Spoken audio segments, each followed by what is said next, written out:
직장인 여러분, 오늘 점심으로 대체 뭐 드셨어요? 저는 오늘 그냥 대충 편의점 가서 샌드위치 하나 집어 먹었어요. 맞아요. 요즘 편의점 도시락도 퀄리티 좀 좋다 싶으면 훌쩍 10,000원 시대잖아요. 식당 문 열고 들어가기가 무서울 정도인데 여기서 진짜 중요한 사실 하나 짚고 넘어가겠습니다. 국가가 내년, 그러니까 2026년부터 우리 월급에서 식비를 더 많이 비과세로 깎아주기로 하는 법안들이 막 나오고 있거든요. 근데 이거 회사에서 안 알려주면 여러분은 그냥 달마다 세금 더 내는 호구되는 겁니다. 와, 호구라는 단어가 좀 세긴 한데 사실 노무나 세무 쪽 관점에서는 진짜 정확한 표현이긴 해요. 그렇죠. 오늘 저희가 준비한 자료들을 싹 다 파헤쳐 보면요.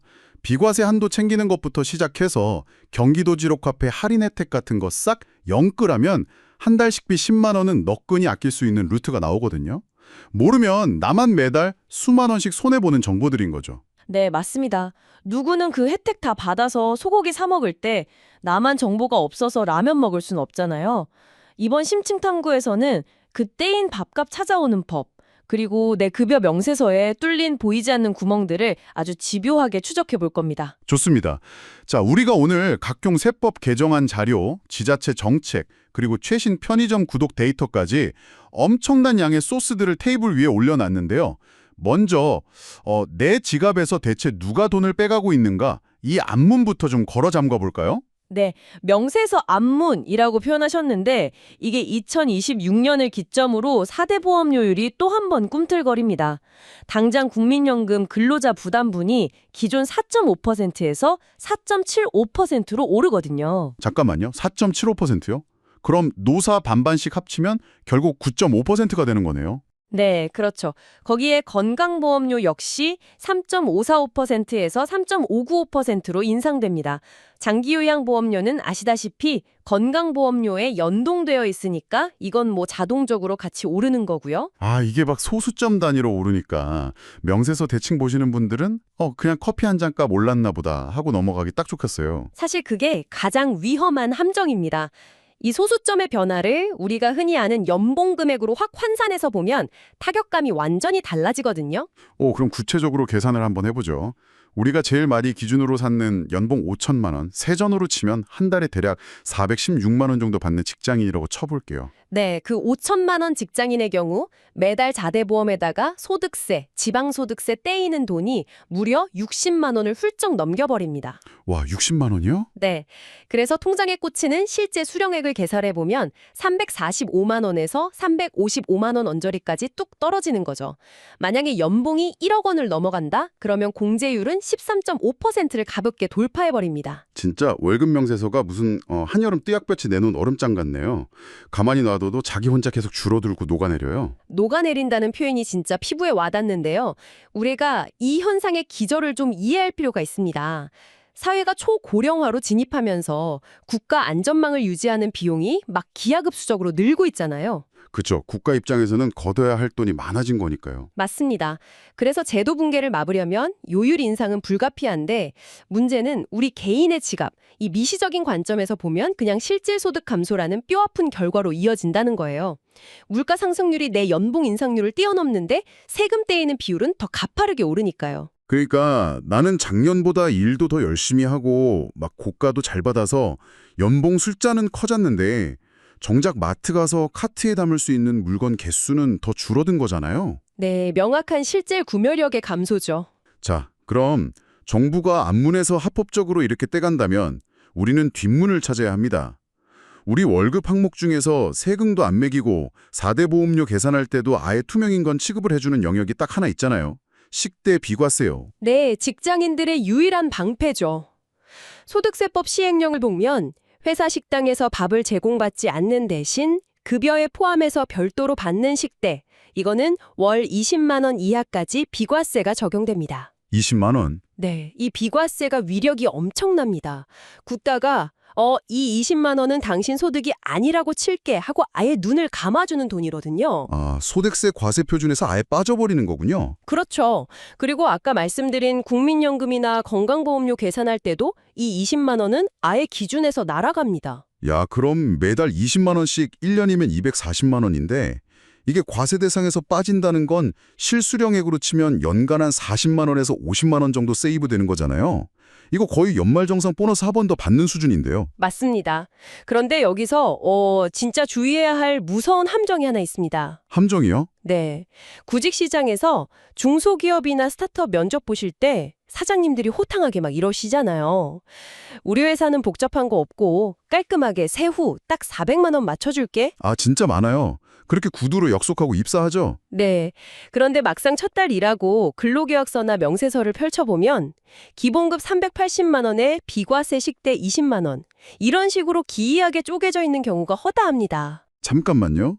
이거 원래 세후 400 맞춰주기로 한 건데 회사 맘대로 기본급 줄이고 비과세로 쪼개는 건 일종의 꼼수나 불법 아니에요? 결론부터 딱 말씀드리자면요. 계약서의 항목을 쪼개서 명시하는 것 자체는 불법이 아닙니다. 오히려 법적으로 임금 구성 항목은 서면으로 명확히 쪼개서 적는 게 필수 의무거든요. 아, 쪼개는 거 자체는 합법이다? 네, 회사가 비과세 혜택을 근로자에게 주려면 무조건 기본급이랑 식대가 분리되어 있어야 해요. 하지만 여기서 진짜 핵심은 그 쪼개진 식대가 어떤 성격의 문구로 계약서에 적혀 있느냐 이겁니다. 성격이요? 아니 밥값은 그냥 밥값이지 성격이 따로 있나요? 노무적 관점에서는 이게 완전히 하늘과 땅 차이입니다. 이 식대가 노동법의 뼈대인 통상임금으로 인정을 받으려면 엄청 까다로운 조건이 필요하거든요. 통상임금이요? 네, 근로자에게 정기적이고 그리고 일률적이고 고정적으로 지급이 되어야만 통상임금 딱지를 붙여줍니다. 아, 고정적으로 줘야 한다. 네, 만약에 계약서 식대 조항에다가 출근 일수에 비례해서 하루 10,000원씩 지급한다. 이런 식으로 단서를 달아두면 어떻게 될까요? 그럼 제가 만약에 아파서 병가를 내거나 연차를 쓰면 밥값이 깎이겠네요? 정확합니다. 결근하면 식대가 깎이니까 고정성이 결여된 걸로 봐서 통상임금에서 바로 탈락해버립니다. 와, 잠깐만요. 통상임금에서 빠지면 단순하게 오늘 밥값 10,000원 못 받는 걸로 끝나는 문제가 아니잖아요. 나중에 내가 야근했을 때 받는 수당이나 안 쓴 연차 수당, 그리고 제일 중요한 퇴직금. 퇴직금 계산하는 기준이 통상임금인데 이게 통째로 날아가는 거 아닙니까? 완벽한 이해입니다. 비유하자면 휴대폰 기본요금 몇천 원 아끼겠다고 무제한 데이터 빼버렸다가 나중에 내비게이션 하루 종일 켜놓고 요금 폭탄 맞는 거랑 똑같은 구조예요. 대박이네요, 진짜. 당장 매달 20만 원 비과세 받아서 세금 좀 아꼈다고 좋아할 일이 절대 아닙니다. 만약 그 식대가 통상임금에서 제외된 상태로 한 5년 장기 근속을 했다고 쳐보죠.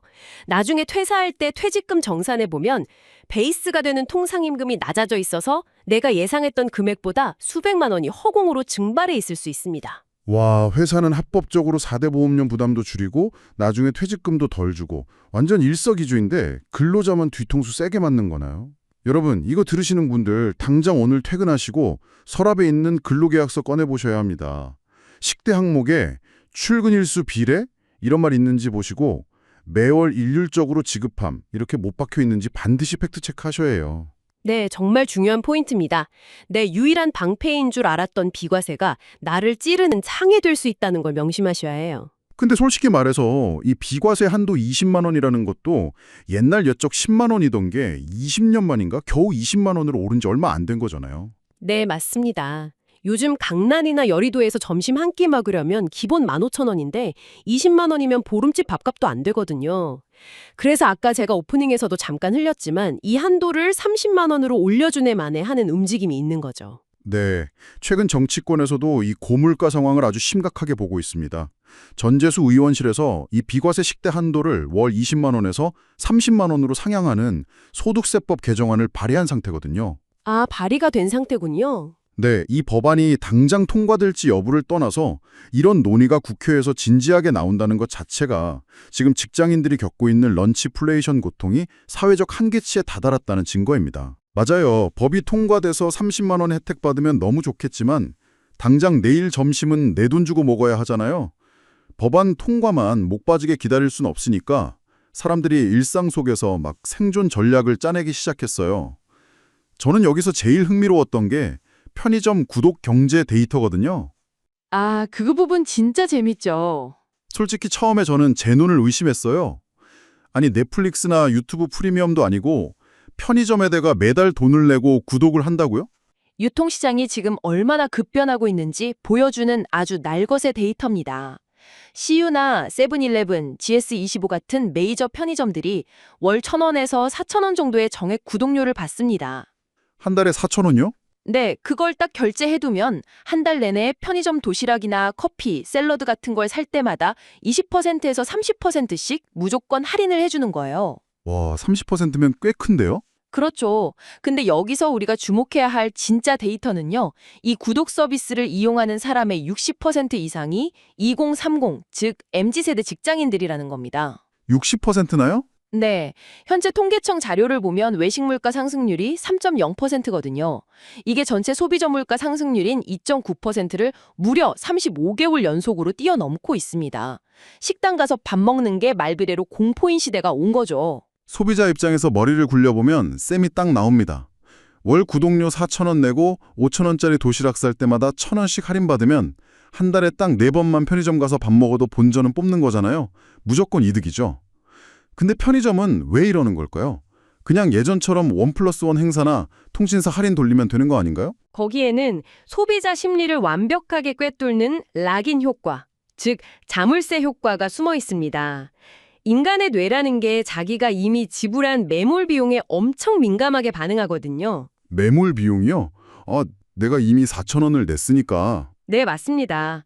내가 만약에 A 편의점에 월 구독료를 냈다고 쳐보죠. 길 걷다가 목이 말라서 커피를 하나 사고 싶은데 바로 눈앞에 B 편의점이 있어요. 그래도 굳이 길을 건너서 내가 구독 중인 A 편의점을 찾아가게 됩니다. 맞아요. 저라도 그럴 것 같아요. 본전 뽑아야 하니까요. 편의점 입장에서는 도시락 팔 때 마진을 조금 포기하더라도 매일 출퇴근길에 무조건 우리 가게만 오게 만드는 아주 강력한 고객 발목 잡기 전략인 셈입니다. 이야, 할인이라는 달콤한 미끼로 제 발을 꽁꽁 묶어버리는 거네요. 그래도 뭐 서로 윈윈이니까 나쁘진 않습니다. 하지만 우리가 맨날 편의점 도시락만 먹고 살 수는 없잖아요. 가끔은 뜨끈한 국밥도 먹고 싶고 든든한 백반도 땡기는데 그런 날을 위해 지자체들이 깔아놓은 혜택들이 있더라고요. 바로 지역 화폐랑 착한 가격 업소 콤보입니다. 아, 이건 정말 아는 사람만 쏙쏙 빼먹는 꿀팁이죠. 보통 지역화폐 충전할 때 7%나 10% 인센티브 주잖아요. 다들 거기까지만 아시는데 숨겨인 혜택이 훨씬 더 큽니다. 제가 본 경기도 광명시 데이터가 아주 매력적이더라고요. 네, 광명시 같은 경우 행정안전부가 인증한 착한 가격 업소에서 광명사랑화폐로 결제를 하면 기존 충전 혜택에 더해서 결제액의 5%를 추가로 또 돌려줍니다. 5%를 더 돌려준다고요? 네, 용인시 사례를 보면 더 파격적이에요. 기존에 주는 7% 인센티브에다가 이런 착한 가격 업소에서 결제하면 5% 캐시백을 더해줍니다. 합치면 무려 12% 할인이 되는 거죠. 10,000원짜리 제육볶음 먹으면 1,200원을 돌려받는 거니까 실제로는 8,800원에 먹는 셈이네요. 그렇죠. 여러분, 오늘부터 동네 식당 입구에 파란색으로 착한 가격 업소 스티커 붙어 있는지 레이더 딱 켜고 다니셔야 합니다. 그리고 또 하나 눈에 띄는 게 식비 방어가 선택이 아니라 생존 그 자체인 취약계층을 위한 제도도 있잖아요. 네, 맞습니다. 2026년부터 본격적으로 확대되는 농식품 바우처 지원 사업이 있습니다. 기준 중위소득 32% 이하 가구 중에서 임산부나 아동, 청년이 있는 분들에게 국산 과일이나 육류를 살 수 있는 카드를 지원해주는 정책인데요. 이건 정말 널리 알려져서 꼭 필요하신 분들이 사각지대 없이 다 받으셨으면 좋겠네요. 네, 고물가 시대에는 정보력이 곧 생존력이고 내 통장의 현금입니다. 국가나 지자체가 던져주는 혜택을 끊임없이 찾아서 내 걸로 만들어야 해요. 자, 지금까지는 우리가 어떻게든 덜 쓰고 방어하는 짠테크 전략을 이야기했다면 이제는 아예 공격으로 태세를 전환하는 분들 이야기를 좀 해보죠. 점심과 바뀌는 것도 한계가 있으니까 아예 퇴근하고 대리운전을 뛰거나 주말에 플랫폼에서 외주 작업받아서 일하는 엔잡러 분들이 폭발적으로 늘고 있거든요. 네, 주변에 투잡, 쓰리잡 하시는 분들 정말 많죠? 그런데 이분들이 일 다 끝나고 정산 딱 받을 때 멘붕에 빠지는 지점이 있습니다. 세금 떼는 비율이 완전 들쭉날쭉해요. 어떨 때는 3.3%를 떼고 어떨 때는 8.8%를 떼거든요. 이거 대체 기준이 뭡니까? 부업 시작하시는 분들이 가장 헷갈려 하시는 부분이죠. 아주 쉽게 정리해 드릴게요.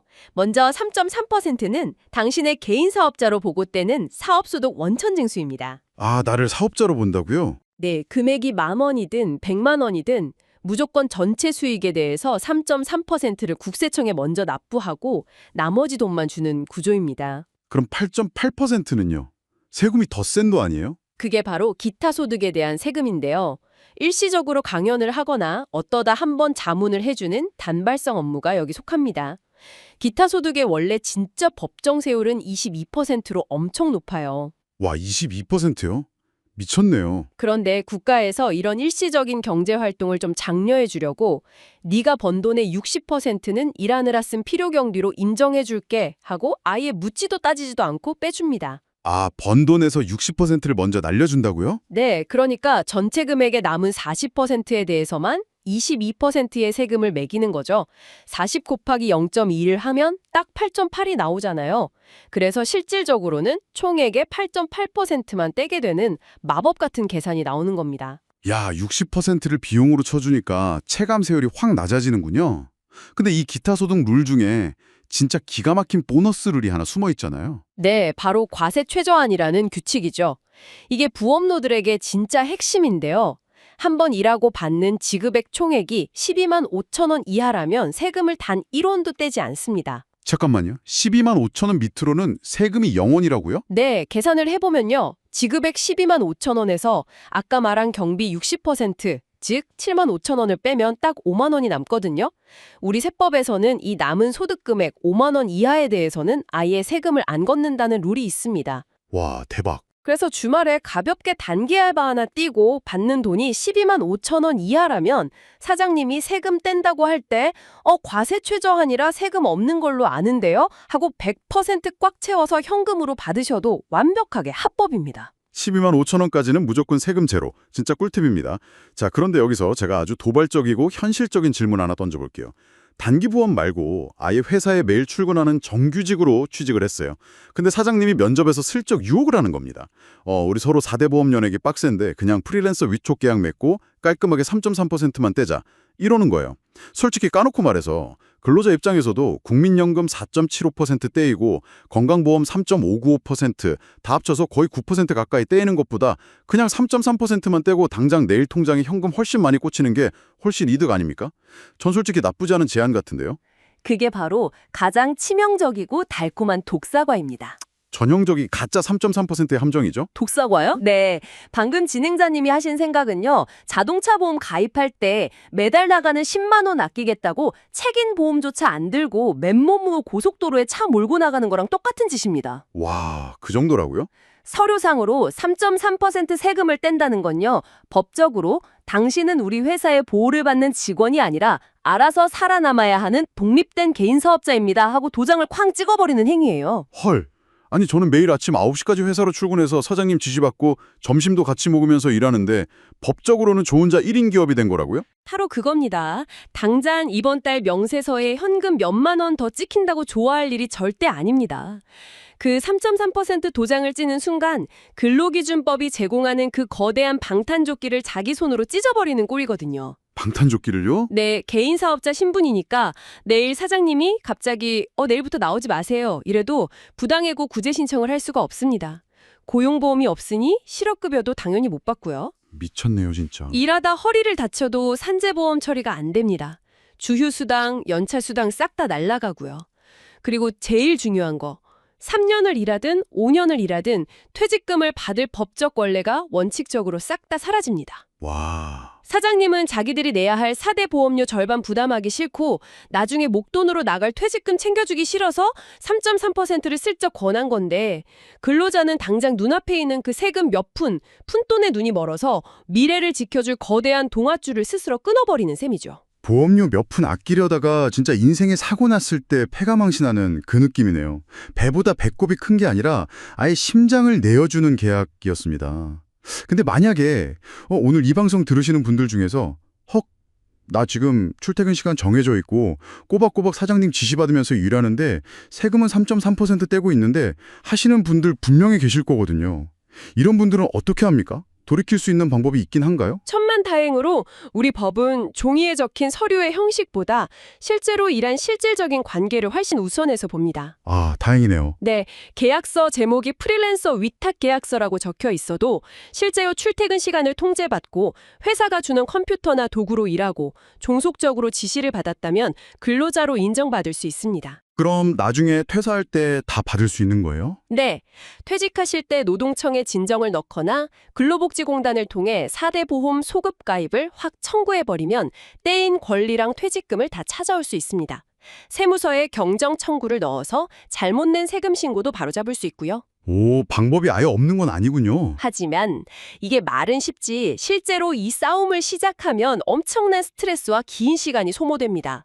근로자라는 걸 증명하기 위해 카톡 기록 다 뒤져야 하고요. 그러니까 애초에 첫 단추를 끼울 때부터 나의 지위가 4대 보험에 정상적으로 가입된 근로자인지 명확히 확인하는 게 유일하고 완벽한 예방책입니다. 진짜 오늘 엄청나게 숨가쁘게 달려왔습니다. 2026년에 다가올 4대 보험료 인상 폭풍부터 시작해서 유일한 방패인 식대 비과세 20만 원, 그리고 그 안에 숨겨진 근로계약서 통상임금의 무서운 디테일 파헤쳐봤고요.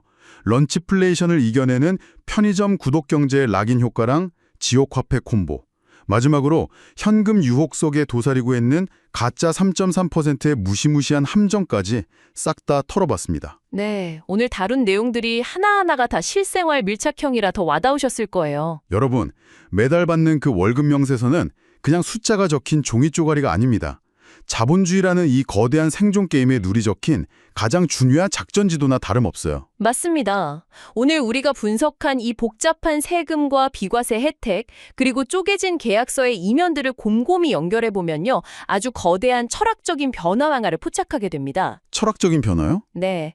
과거에는 우리가 회사라는 튼튼하고 큰 울타리 안에 딱 들어가면 회사가 알아서 세금 떼서 내주고 밥값 챙겨주고 나이 들면 퇴직금 적립해주는 그 주어진 월급쟁이의 삶이 완벽한 기본값이었습니다. 그렇죠. 그냥 평생 직장 다니면서 시키는 거 하면 되는 시대였죠. 하지만 오늘 보신 것처럼 고물가가 아예 일상이 되어버리고 긱 이코노미가 사회 전반으로 확산되면서 이 견고했던 경계가 완전히 부서지고 있습니다. 내가 법적으로 근로자인지 사업자인지 서류를 들고 스스로 다퉈야 하고 점심 한 끼 싸게 먹으려고 내 손으로 편의점 구독권이랑 지역화폐 앱을 조합해야 하잖아요. 와, 듣고 보니 진짜 그러네요. 예전에는 그냥 회사라는 거대한 크루즈 선박에 올라타서 가만히 있으면 알아서 항해를 해줬는데 이제는 우리 모두가 뿔뿔이 흩어져서 각자의 작은 뗏목을 타고 직접 노를 저어야 하는 상황이 된 거네요. 아주 정확한 비유입니다. 전통적인 직장인이라는 개념 자체가 밑바닥부터 해체되고 있는지도 모릅니다. 어쩌면 앞으로 우리는 회사에 정규직으로 소속되어 있든 아니면 프리랜서로 일하든 상관없이 스스로를 하나의 1인 기업으로 뼈저리게 인식해야 하는 시대에 살고 있는 겁니다. 1인 기업이요? 네, 내 노동의 진짜 가치가 얼만지, 세금과 보험료는 어떻게 최적화할지, 심지어 매일 먹는 밥값은 어떻게 방어할지 매 순간 협상하고 나 스스로를 증명해내야 하는 아주 치열한 시대 한가운데로 던져진 거죠. 와, 뒤통수를 한 대 세게 맞은 것 같은 통찰입니다. 결국 남이 알아서 내 밥그릇 챙겨주길 가만히 기다리고만 있으면 내 지갑에 난 구멍은 점점 더 커질 뿐이라는 거네요. 맞습니다. 우리 모두가 내 인생이라는 1인 기업의 CEO 마인드로 내 명세서와 혜택들을 아주 깐깐하게 경영해야겠습니다. 여러분, 당장 이번 달 월급 명세서부터 꼼꼼히 뜯어보시고요. 내가 정당하게 받을 혜택은 아주 당당하게 다 챙기시길 바랍니다. 내일 점심 식사 결제하실 때는 영수증에 찍힌 디테일이 오늘과는 확연히 다르게 보이실 겁니다. 저희는 다음 시간에도 세상을 날카롭게 꿰뚫어보는 자료와 통찰을 싹 다 모아서 다시 찾아오겠습니다. 오늘 심층탐구 함께해 주셔서 감사합니다.